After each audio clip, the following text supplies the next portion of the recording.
No, all the blemishes are there.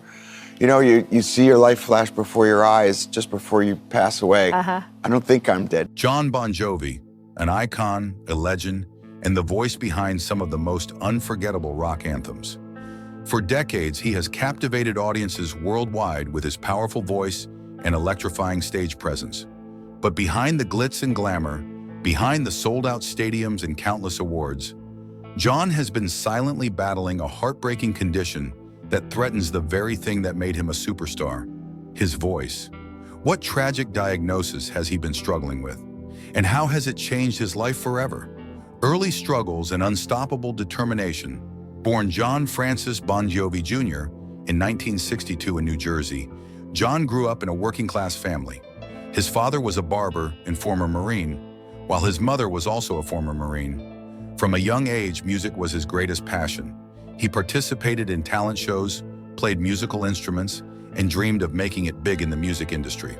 But like many artists, his journey to success was filled with rejection and disappointment. In 1974, Jon started playing in local bands, forming his first band, Rays. At 16, he created another band, Atlantic City Expressway, alongside future Bon Jovi keyboardist David Bryan. Despite his immense talent, record labels were not interested in signing him. Time and time again, he was told that his music wasn't good enough or that the rock industry was already too crowded. The doors of opportunity seemed permanently shut. Instead of giving up, Jon took whatever jobs he could to stay close to the music world. He worked as a janitor at a New York recording studio, cleaning floors while dreaming of the day his songs would be heard. His breakthrough finally came when he recorded Runaway and convinced a local DJ to play it on the radio. The song became a hit, catching the attention of record producers. Finally, Jon was on his way. Bon Jovi's meteoric rise to fame. With his foot in the door, Jon knew he needed a band. He assembled some of the best musicians he knew: David Bryan, bassist Alec John Such, drummer Tico Torres, and guitarist Richie Sambora. Together they became Bon Jovi, a band that would go on to define an era of rock music. But their journey wasn't easy.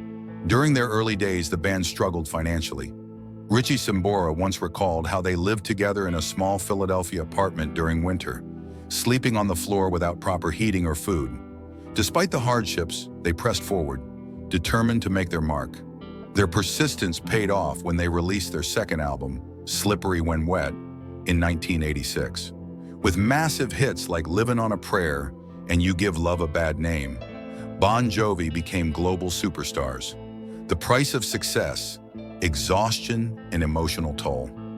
By the late 1980s, Bon Jovi was one of the biggest bands in the world. However, success came at a cost. Their New Jersey World Tour from 1988 to 1990 consisted of over 230 concerts spanning multiple continents. With barely any time to rest, Jon was constantly performing, writing songs, and handling the band's business affairs. The pressure was suffocating. As the band's frontman, Jon carried an enormous burden. He felt responsible for keeping the momentum going, making sure Bon Jovi stayed on top.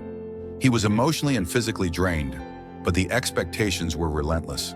Fans wanted more albums, more tours, and record labels kept pushing for new music. He had no choice but to keep going.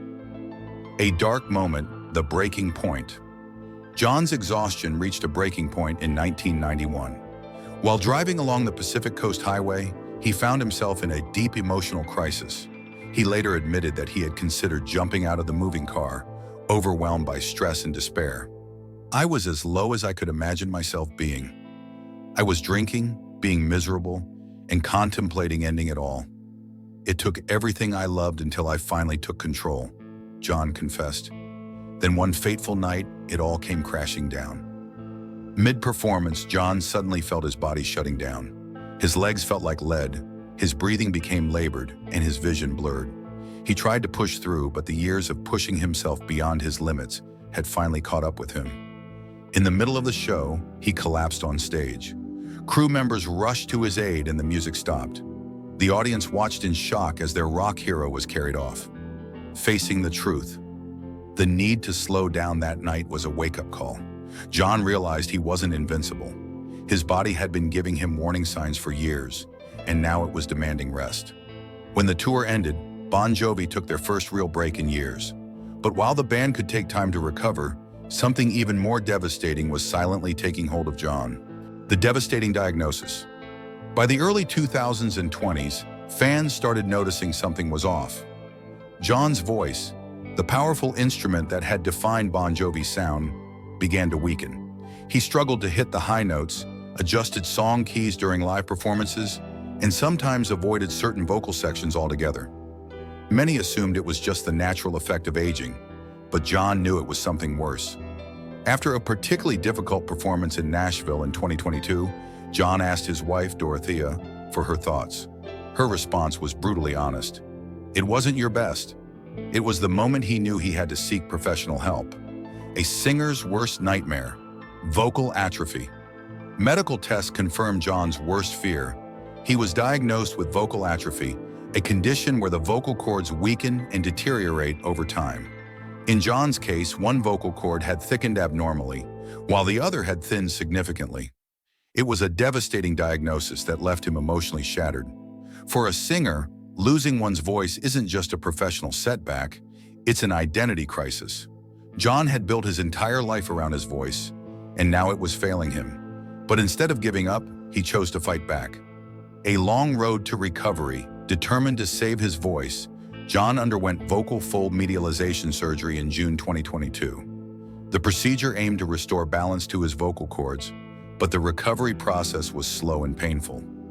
Unlike a broken bone that can heal in a few weeks, vocal cords require months of intense therapy and vocal training.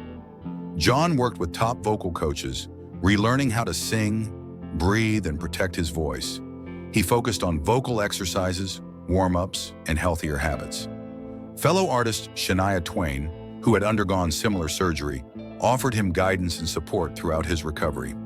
The future of Jon Bon Jovi. By mid-2024, Jon had made significant progress, but his voice would never be exactly the same. He knew he couldn't perform like he did in the 80s, but he refused to let that stop him. He adapted, evolved, and found new ways to continue his passion for music. Jon Bon Jovi's story is one of resilience, perseverance, and unbreakable spirit. Despite battling a heartbreaking condition, he remains a legend. His journey reminds us that even the strongest heroes face challenges, but it's how they fight back that truly defines them.